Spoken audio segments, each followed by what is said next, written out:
Bueno, seguidamente el doctor Alberto Binder va a abordar su concepción como ponente del juicio por jurados en la República Argentina. Bueno, también como es de estilo, a mí me toca, no sé si agradecer por una parte estar una vez más en una mesa sobre jurados. Esto para los juradistas, como Héctor, o como Andrés, que nos hemos impuesto la tarea diaria de convencer a otras 3 personas, lo que nos va a garantizar el triunfo, nos facilita porque hoy tengo mucha gente y voy a poder cumplir pronto mi tarea y quedar libre. Y maldición, maldecir que me hayan invitado una vez más a una mesa de jurados, porque la verdad cuesta ya poder argumentar sin que muchas de las caras de amigos que veo acá no me hayan escuchado por lo menos unas 10 veces. Así que, permitiendo a los que me escucharon que tomen una siesta y pidiéndole a los antijuradistas que estén atentos porque tengo que convencer a 3, ¿no es cierto?, comienzo mi exposición. Yo creo que hay algo en la literatura sobre jurados que está mal. Hay algo que está mal planteado. Creo que acá hay que hacer una inversión de fondo del planteo para que se entienda o para que podamos avanzar en las discusiones. Es algo parecido a lo que sucede con el tema de la víctima. Fíjense que hacemos congresos, discusiones, tratados, qué sé yo, miles de monografías, o cientos por lo menos, preguntándonos cuál es el lugar de la víctima en el proceso penal, cuando lo que tendríamos que estar haciendo es preguntándonos cuándo la víctima puede ser desplazada por el Ministerio Público, por el lugar de la víctima es natural en el proceso penal. Y en el caso de los jurados pasa algo parecido, que además tiene razones y raíces históricas que quiero destacar. Ya no hay que hablar más, invito a los juradistas a que no hablemos más de los jurados para cambiar de estrategia. Tenemos que hacer lo que hacían los juradistas del siglo XVIII, digamos, sobre todo el pensamiento ilustrado, que hablaban de los jurados porque era el modo de criticar a la justicia profesional.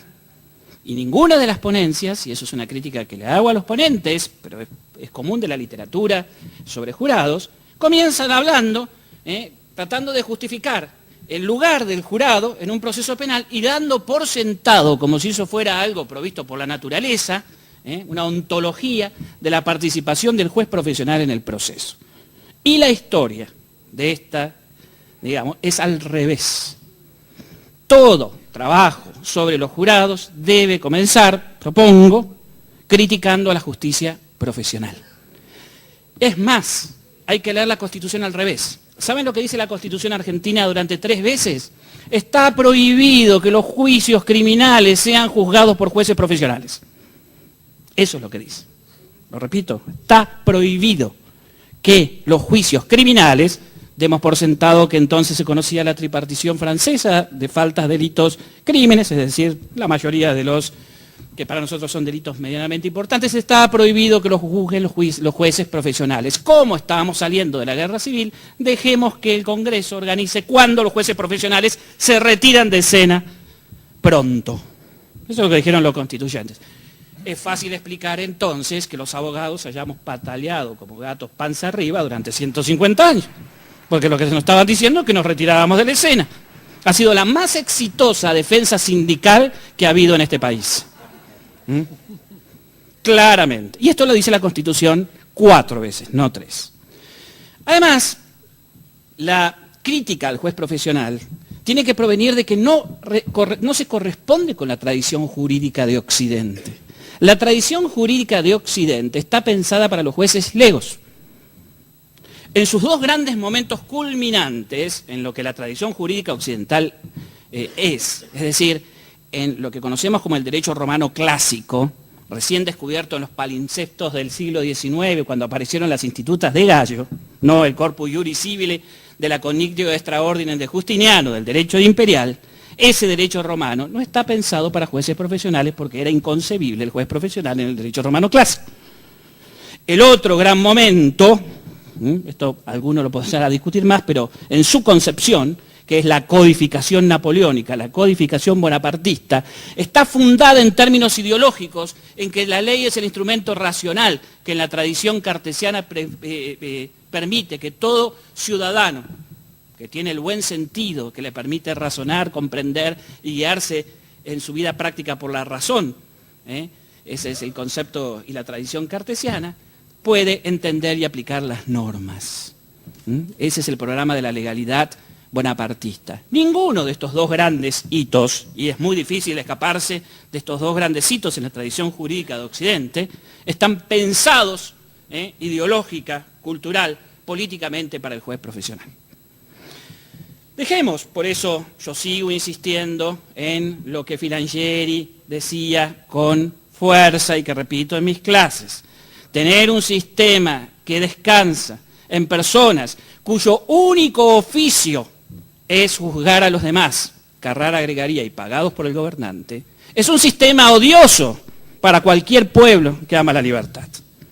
Ese es el punto de que estamos hablando de los jurados. Esa es la crítica ilustrada al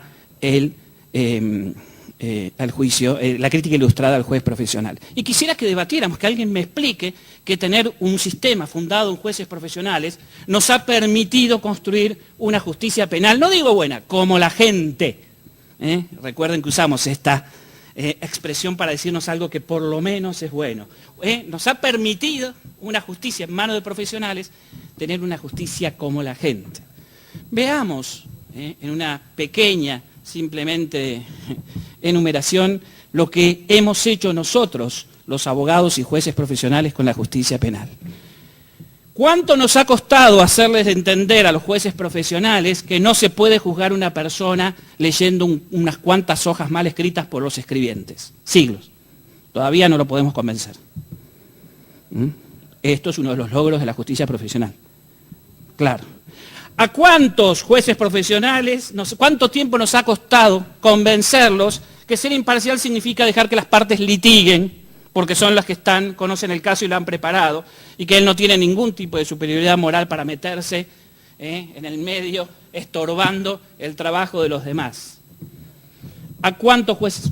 Sí, también, décadas, siglos. ¿Cuántos jueces profesionales a cuántos jueces profesionales hemos visto que permiten que las sentencias las hagan empleados, que se escriturice, que se ritualice, que se denigre el proceso por el formalismo extremo? Eso es lo que hemos construido los abogados y los jueces profesionales. ¿Esa justicia está bien? Uno de los argumentos que se utiliza para decir que los jurados no tienen cabida en esta justicia es que es un espanto lo que les ofrecemos. Pero ¿lo han construido los jurados? ¿Lo han construido los ciudadanos? ¿O hemos sido nosotros los abogados? Tercer cuestión. Fíjense cómo desde la justicia hemos degradado las cárceles. Hoy asistía a la discusión sobre la ejecución de la pena y más allá de la pertinencia de todas las discusiones, a mí me quedaba un sinsabor como si nuestras cárceles estuvieran más cercanas de las granjas penales, como en lo que en realidad sucede, que están muy cerca de Auschwitz, digamos. Y hablar de la ejecución penal significa eso. ¿Acaso esto lo hicieron los ciudadanos, supuestamente todos con un enano fascista adentro? ¿Acaso no son los jueces profesionales los que no les titubea un segundo la mano para mandar a cualquier persona a una cárcel donde no se sabe si en una semana lo van a matar? ¿No fueron los jueces profesionales los que hoy están haciendo eso? ¿Y de dónde nos sale la petulancia a los abogados para negarle el derecho a juzgar a los ciudadanos cuando los abogados estamos haciendo esto y no dudamos un segundo en mandar a la muerte a una persona a la cárcel? Lo merezca, no creo que nadie merezca esto, merezca estar encerrado o no por lo que haya hecho. A mí me parece que estas discusiones están teniendo ya un nivel de petulancia profesional que es hiriente para un país que sufre la degradación institucional que sufre un país como el nuestro.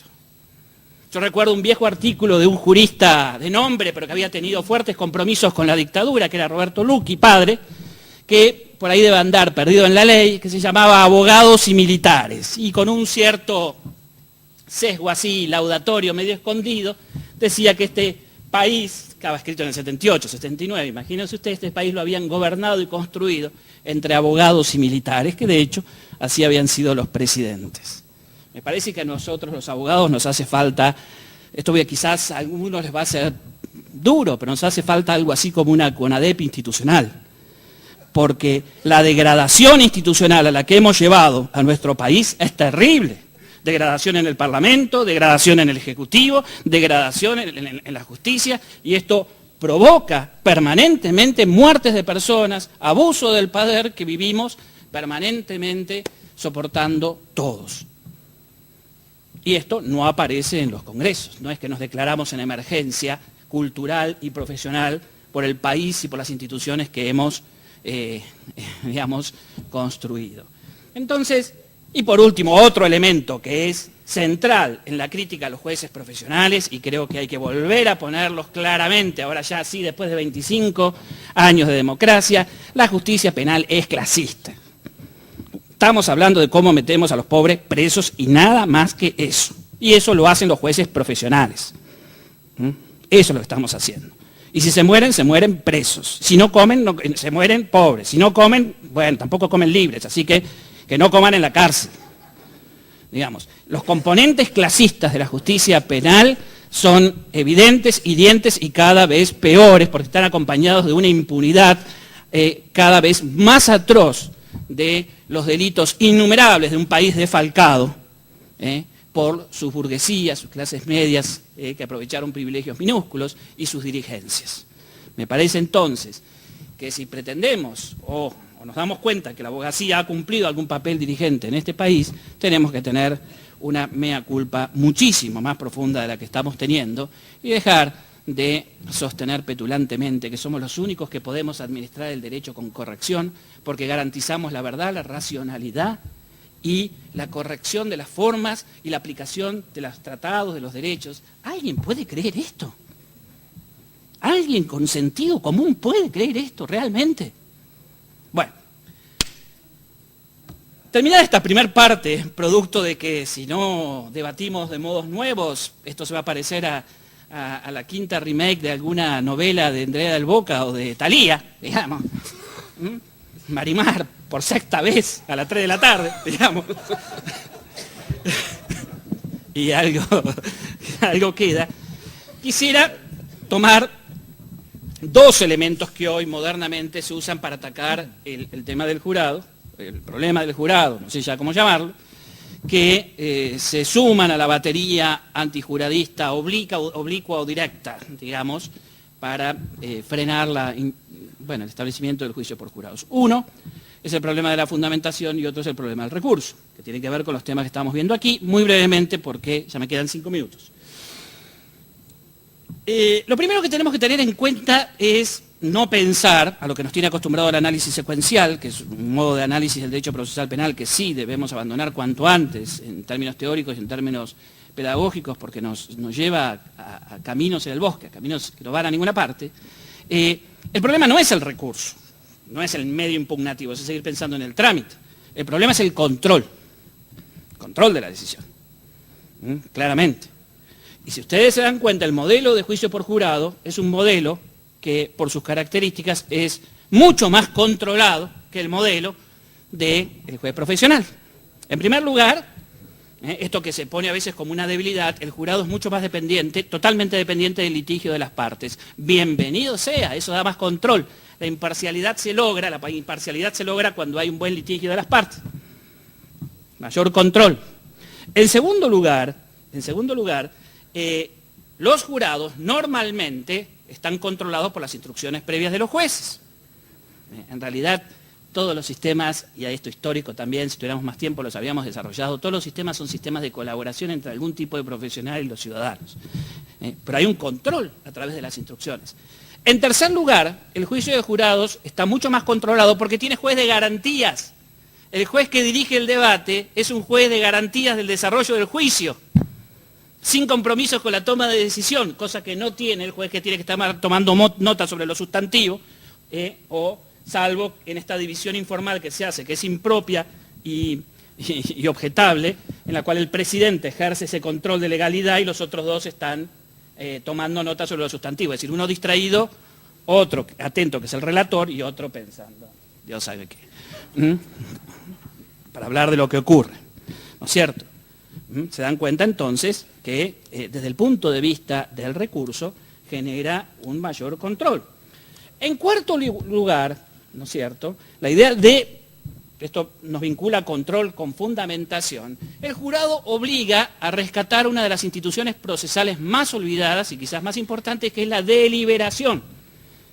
Yo no sé para qué queremos tribunales colegiados si no van a deliberar. Esto claro que es una pérdida de tiempo y por suerte ahora están inventando las monosalas, digamos, que no es lo mismo que sala de monos.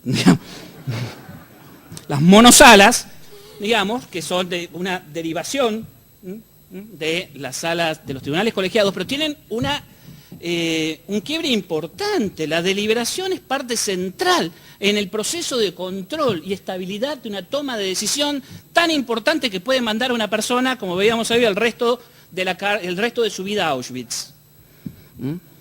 Por lo tanto, la deliberación en el jurado es imposible de evitar. Entre otras cosas por el número, etc.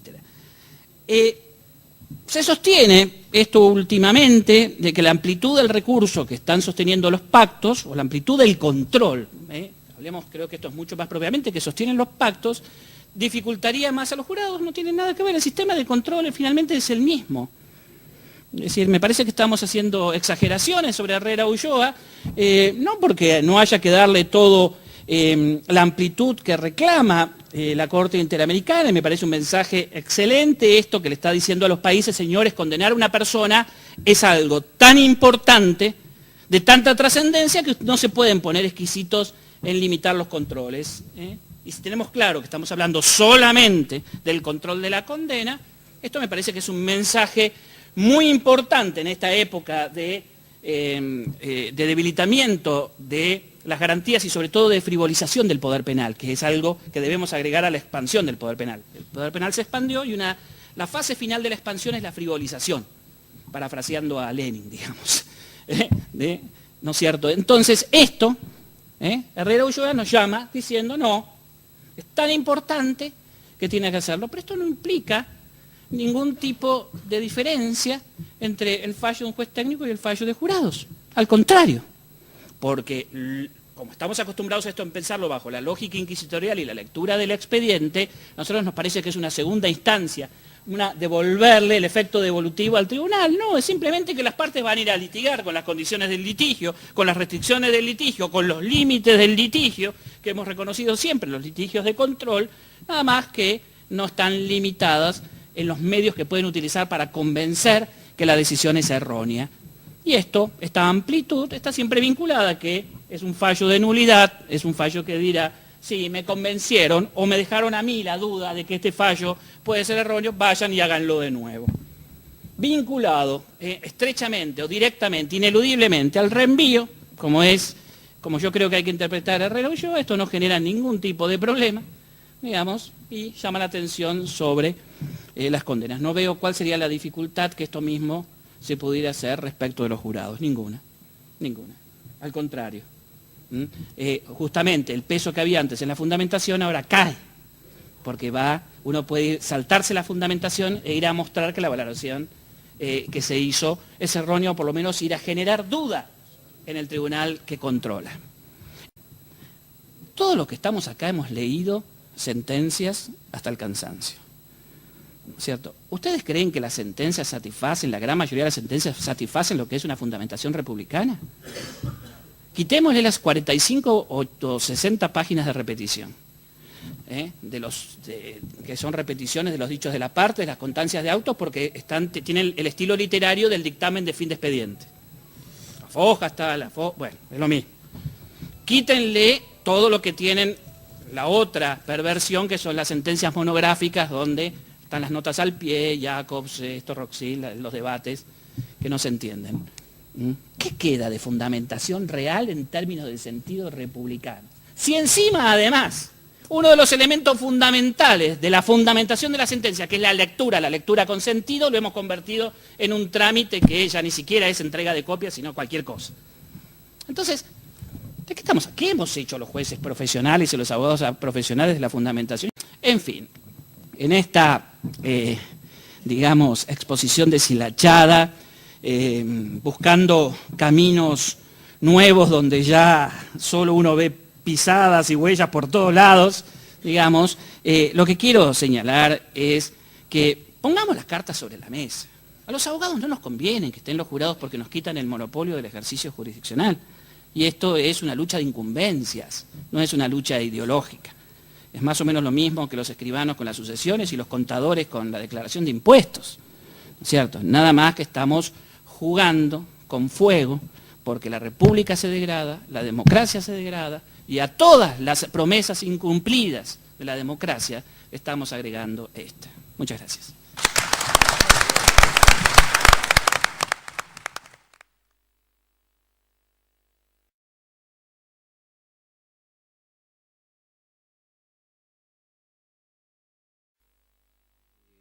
La locución del primer exponente, el doctor Cuillar, y tomando también en cuenta la segunda del doctor Roldán Vázquez, doctor Binder, fundamentalmente cuando el primer exponente manifiesta que hay que poner mucho más énfasis en la instrucción penal preparatoria que en el juicio por jurado, y cuando habla de la teoría del árbol envenenado del doctor Roldán Vázquez.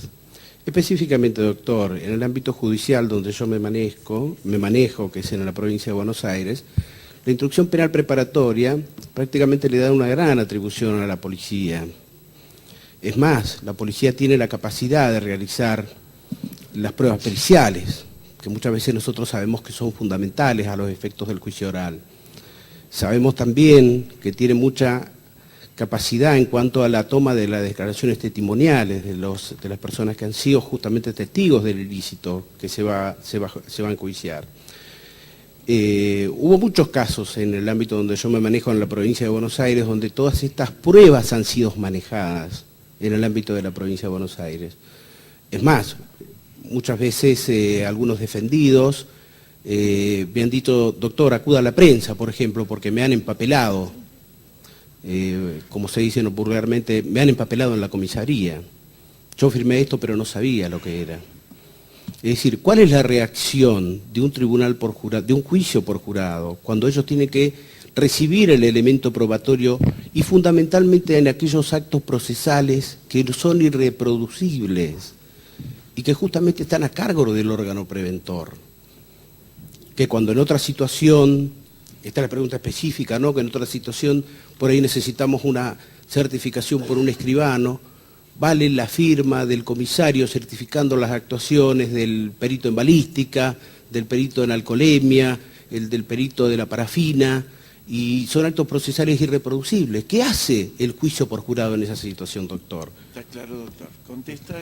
Contesto rápido. Yo diría que todo al contrario. Muchos de esos problemas son problemas que se inventan por el formalismo del proceso y terminamos discutiendo la validez del jefe de departamento de análisis de parafina de la policía de Mendoza, digamos, que no tienen ningún tipo de, digamos, de problemas sustanciales en el régimen de la prueba. Es decir, al contrario. Yo acá diría dos cosas. El sistema de jurados tiene el mismo sistema de prueba que tiene cualquier otro tipo de juicios. No modifica, lo único que obliga a hacer un sistema de prueba en serio.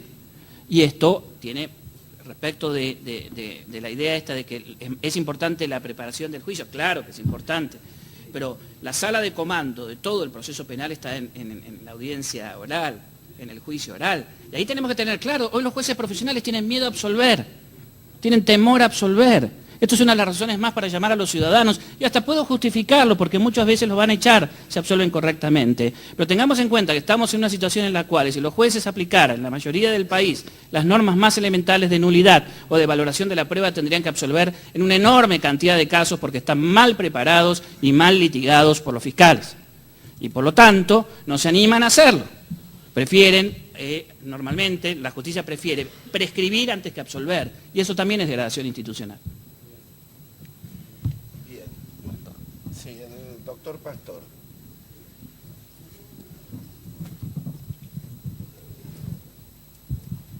Son dos preguntas para Alberto Binder. Sobre el jurado y la jurisdicción penal internacional. En los 50 años que lleva existiendo, ninguno de esos tribunales, los que han existido y condenado, ha trabajado con jurados, de Nuremberg a la antigua Yugoslavia o Ruanda, y el Estatuto de Roma para la Corte Penal Internacional tampoco contempla esa posibilidad por diversas razones. Lo que te quiero preguntar es, una pregunta en dos fases, ¿no? La primera, si considerás que son ilegítimos, solo por el jurado, no veamos los demás problemas que han tenido esos tribunales, los juicios de Nuremberg, ex Yugoslavia, Ruanda, y si son ilegítimos, ¿cómo crees que se podría modificar el sistema de la organización judicial del Estatuto de Roma para tener juicios en la jurisdicción penal internacional también por jurados? Contestándote así rápidamente a una pregunta tan compleja, no creo que ninguno de esos tribunales sean ejemplares. Creo que tienen problemas de legitimidad muy fuertes. ¿Cómo? Sí. No, tienen problemas. Es decir, en primer lugar, al argumento ninguno de ellos lo tiene. Bueno, no nos dice nada acerca de una justicia republicana. Al contrario, esos tribunales son el resultado. Si, como se dice, estamos en una tercera etapa del Estado moderno, que es la construcción del Estado supranacional, el Estado moderno vuelve a recurrir a los modelos inquisitoriales y una justicia dependiente, en el caso de la Corte Penal Internacional, dependencias muy fuertes de la, del Consejo de Seguridad, y además es obvio, están juzgando a algún grupo guerrillero del Congo y no a los ingleses que invaden Irak. Digamos, no digo los norteamericanos que no lo aceptaron, pero los ingleses y los italianos están ahí en Irak invadiendo ilegalmente y nadie se le ocurre decir que el fiscal del mundo haga algo para juzgarlos. Esto es claro, digamos, hablemos con claridad. Digamos. Entonces, Nuremberg habrá juzgado a los nazis, cosa que me parece fantástico, pero no son tribunales que sean ejemplares en términos de los modelos de justicia. Entonces, obviamente, vos me dirás, no hay ningún sistema que funcione completamente sobre la participación popular.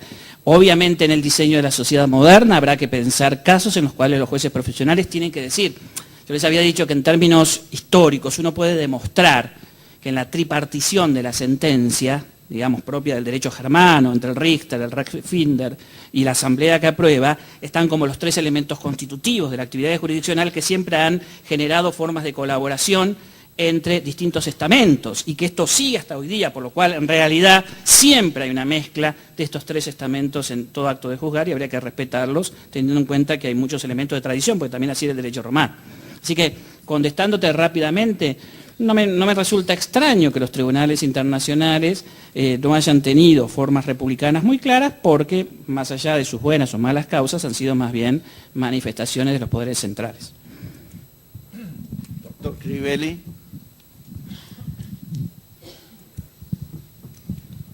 Bueno, en relación al tema de los recursos, usted habló del derecho del imputado a una doble instancia cuando la sentencia es condenatoria. La pregunta va hacia lo siguiente: ¿qué sucede cuando la sentencia es absolutoria? ¿Cuál es la participación que puede llegar a tener la víctima constituida en acusadora en el proceso por jurados? Y si tendría la posibilidad de recurrir una sentencia absolutoria de un juzgado por jurados. No, pero no solamente porque estén los jurados. La sentencia absolutoria es irrecurrible, salvo en los casos en los cuales el imputado haya comprado al tribunal. Es el único caso en el cual uno tiene que hacer eso. Fíjense que nos las hemos pasado tratando de descubrir las implicancias del principio de non bis in idem en todos los recovecos del proceso, y aquella implicancia central, que es una vez que me pusieron en el banquillo de acusados no me vuelven a sentar ahí de nuevo, la hemos pasado por alto. Entonces tenemos que volver a retrotraer un poco y sentarnos en lo que es el núcleo político histórico del non bis in idem. Sean jueces profesionales, sea fiscales, sea la víctima, sea quien fuere. Una vez que me hicieron participar de esto, y yo soy el único que estuve asistiendo a este juicio con la cabeza debajo de la guillotina mientras alguien pasaba cada tanto y tocaba la manivela, no paso otra vez por ahí. Así que no hay problemas ni distinciones entre un tipo de juez y el otro. En mi opinión, siempre uno habla de la opinión de uno. Muy bien.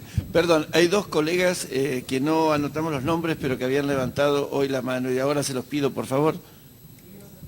No escucho yo. ¿Cómo? Pina Satur. Satur. ¿Y usted, doctor? Mario Ruiz. Sí. Sigue el doctor Pandolfi. Perdón.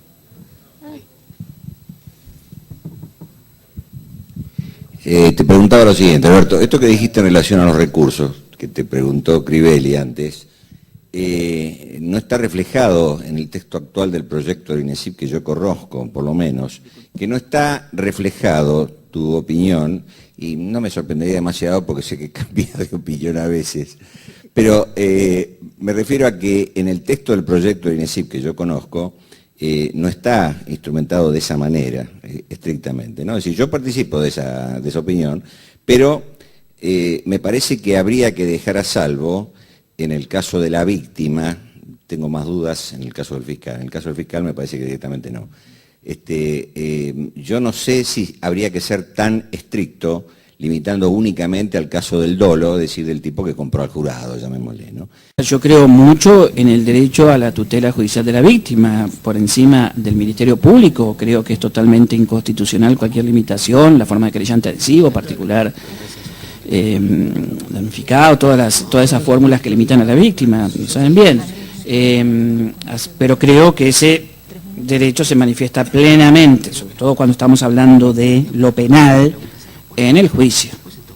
En esto no he cambiado de opinión. El proyecto del INESIP no expresa muchas cosas que yo no pienso, y además, aún cuando tuviera la posibilidad de convencer a otros de que así lo hicieran, los textos legislativos son instrumentos políticos que llevan y modifican el sistema hasta donde uno pueda. Es un error creer que son expresiones académicas.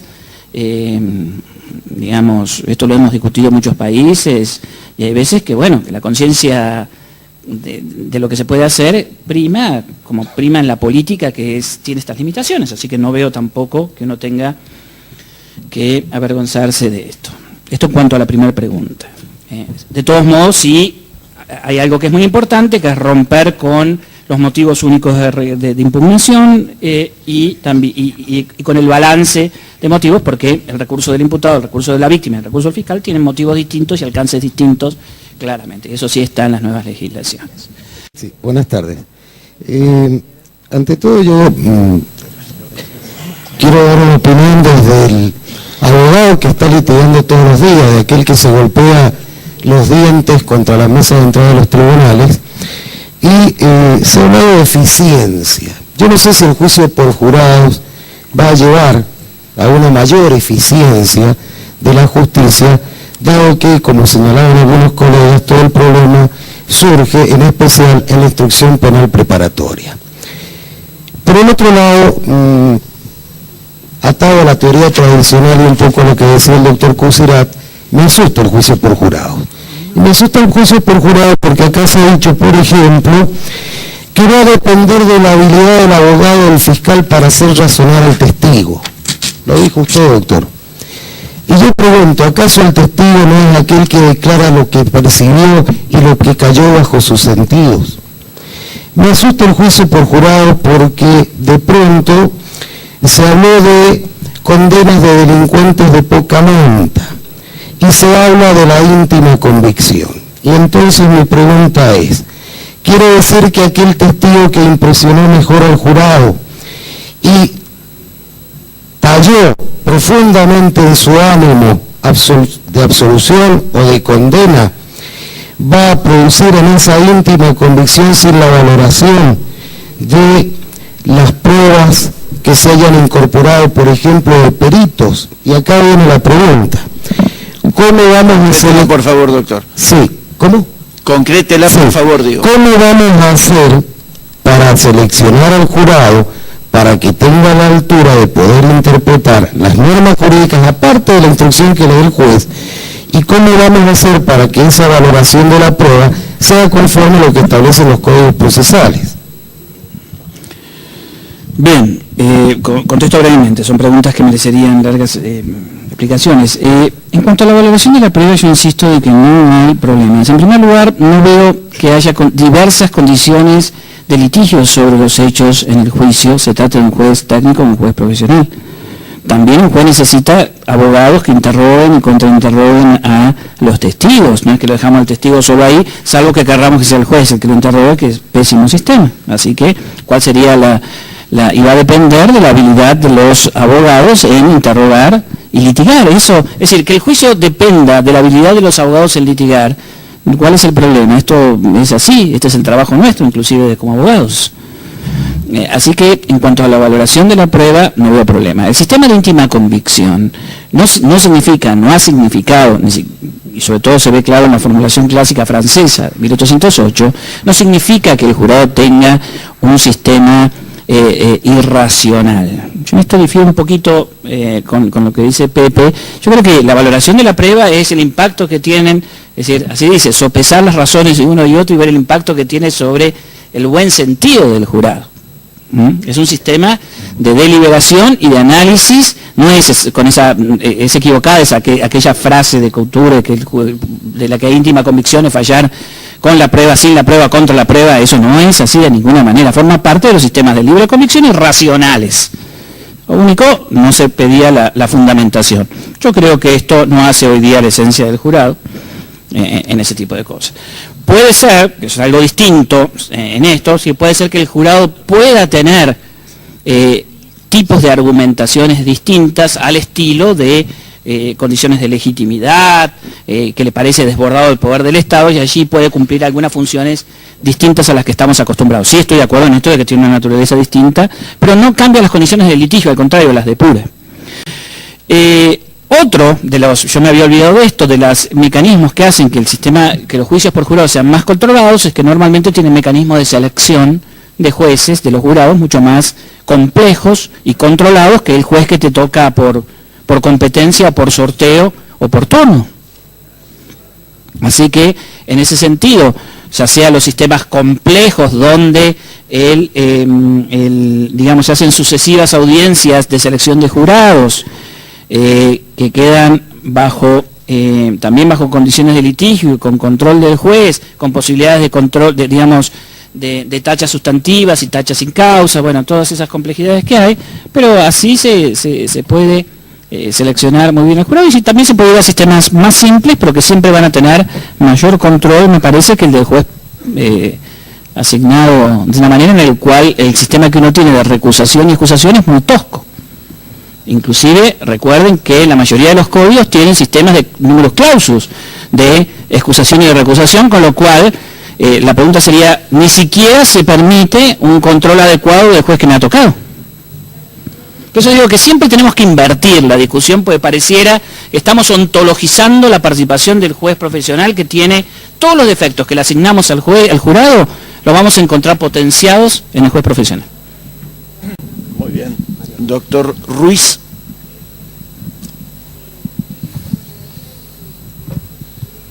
Gracias. Yo soy de San Francisco, Córdoba, y es donde se realizó el primer juicio por jurado. San Francisco, Yo soy de San Francisco, Córdoba, donde se realizó el primer juicio por jurados de la provincia. Lo que yo he observado en ese proceso, en primer lugar, al jurado se lo instruye con un prospecto como si fuera para una elección. Esa es la instrucción. Viene un secretario del Superior Tribunal y instruye con un prospecto que son 3 hojitas. Esa es la primera cuestión. Segundo, en el debate no se le deja interrogar.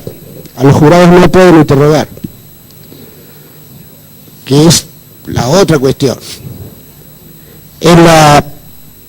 Cuando se incorpora toda la prueba, se oraliza la prueba, tratándose en los hechos en Córdoba de homicidio, o todos los delitos que sean seguidos de homicidio o de muerte, por supuesto que tenemos una cantidad de pericias técnicas que muchas veces nosotros tenemos que solicitar ayuda profesional de la pericia que haya sido para entenderla, y acá le leen arregló seguido 4 horas el secretario de la Cámara leyendo la prueba para analizarla. Yo creo que estas son las cuestiones, independientemente de la fundamentación, que también creo que tiene que fundar el juez, el jurado, debe fundar su voto. Estas son las cuestiones que yo he visto en el primer día, en el primer juicio que se hizo en San Francisco por jurado. Y lo peor ha sido este lunes, que en Belleville, que era el segundo juicio, que también es de la jurisdicción donde yo trabajo, pusieron una pantalla gigante para transmitir hacia afuera el juicio. O sea que Estas son las cosas que, el primer y segundo juicio que hay en la provincia, es decir, en 15 días los 2 juicios. Estas son las cosas que yo digo que hay que ver cómo solucionar. Yo no es que esté en contra del juicio jurado, pero lo que sí digo que estas cuestiones se tienen que solucionar. Y yo a la mesa les pido que a ver qué pueden opinar respecto a estas cuestiones. Muy bien. ¿Quién contesta a ustedes? En primer lugar, todas esas cosas, aún si le dieran connotaciones negativas, no las inventaron los jurados. Digamos, la inventaron los abogados secretarios que están llevando allí. Separémoslo de la pantalla gigante, que no le veo cuál sería el problema, es un problema de publicidad, es otra cosa. Pero el problema de que los jurados no interroguen es una virtud, es decir, ojalá los jueces no interrogaran. Dejemos de poner unas preguntas meramente aclaratorias, pues esa no es la cuestión. El interrogatorio activo del juez es un menoscabo de la imparcialidad, los jurados garantizan mejor la imparcialidad. Que una pericia se le estén leyendo 4 horas a los jurados o a un juez o a cualquiera es una tortura china, digamos, y nadie va a entender nada. Yo he visto en Nicaragua y El Salvador campesinos a los cuales les leían el expediente durante horas y horas y horas y horas, pretendían que fallen, después lo dejaban durmiendo en colchones en el suelo, en una sala contigua del hospital, le daban un café a la mañana y le seguían leyendo el expediente. Pero esa es la locura de los abogados. Como es locura que una pericia mecánica, en la cual tiene que venir el perito a explicar por qué ocurrió esto y calculó la velocidad, se convierte en 5 horas de lectura de algo.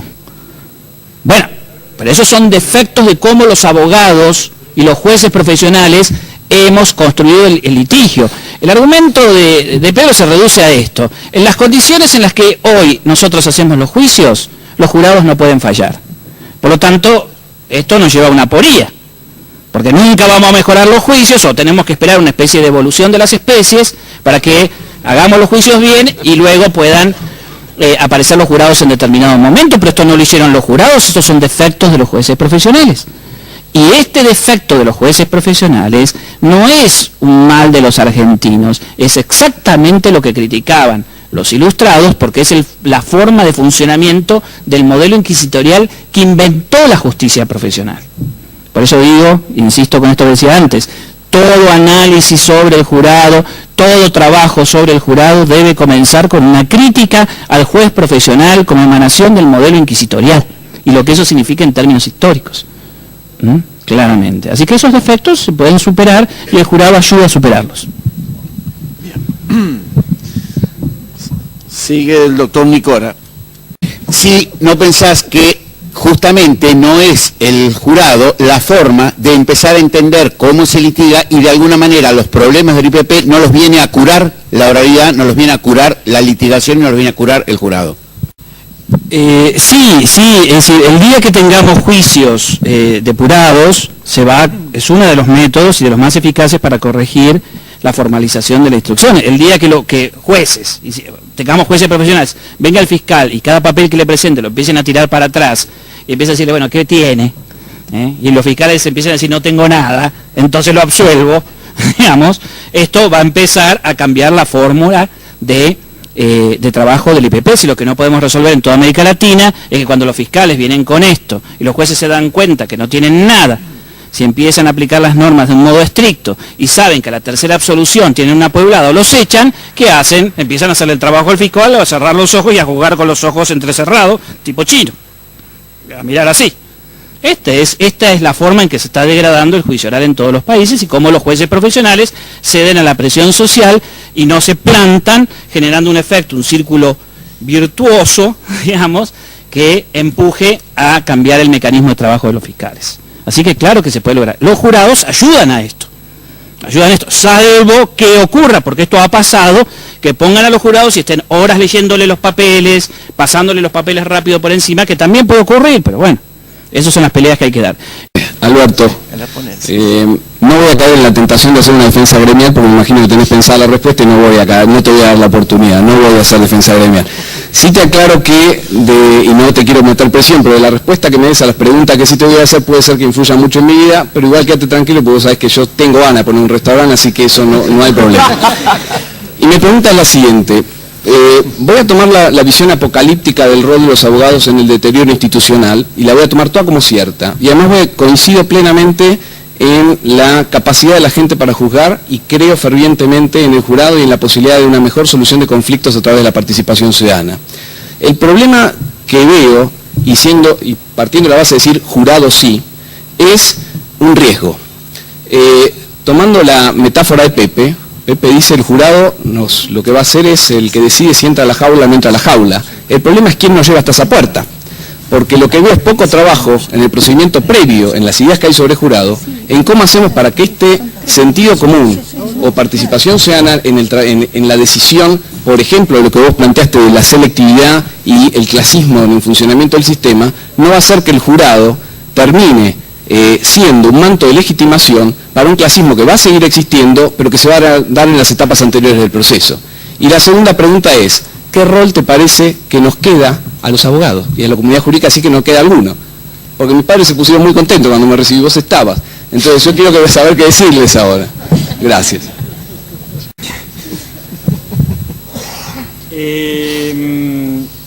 Los problemas, es cierto que la selectividad, pero me parece que no tiene que ver, finalmente no cambia la posición que podamos tener sobre los jurados, porque, no sé si la profundizo, al contrario, si yo establezco como el derecho al juicio, el derecho al jurado, el derecho a un juicio sano, entendiendo que el jurado también ayuda a sanear el juicio como centro de pleno de las garantías, me da una herramienta de defensa que a mí me permite salirme de las otras formas de selectividad. Con esto, es decir, quien diga que el jurado es la panacea de solución de todos los problemas de justicia penal, pero esto obviamente miente, nadie piensa en esto. Estamos hablando de un punto concreto. Es decir, en esto, hay que ser claros, la organización del Ministerio Público, el sistema justamente adversarial, las nuevas formas de coordinación entre policía y Ministerio Público, la participación de la víctima, hay 1000 temas más, estamos hablando solamente del tema de los jurados. Yo soy un entusiasta de la ley, de la legalidad, y por lo tanto de los abogados. Por eso sufro cuando hemos convertido una de las profesiones que puede hacer que la ley, en tanto consolida los consensos que permiten que la voluntad de las mayorías se puedan cumplir y existe un poder que las haga cumplir, que es el Poder Judicial, ese enorme valor que tiene la abogacía en el desarrollo de la democracia y la República, este enorme valor que tiene nuestra profesión, la hemos convertido en esto que somos hoy día, en la cual tenemos grandísima culpa los profesores, los teóricos conceptualistas o los teóricos de las fruslerías de los tribunales, la justicia, pues finalmente creo que nos queda pendiente una gran autocrítica a la cultura jurídica y de cómo estamos aportando desde la cultura jurídica y desde los distintos oficios de los juristas al desarrollo de la República y de las instituciones. Así que en esto no es que me ponga en censor, ni mucho menos, creo que todos hemos cometido esta gran degradación de la profesión jurídica, que por desgracia la gente lo tiene claro, y por algo nos dice cuervos, ¿no?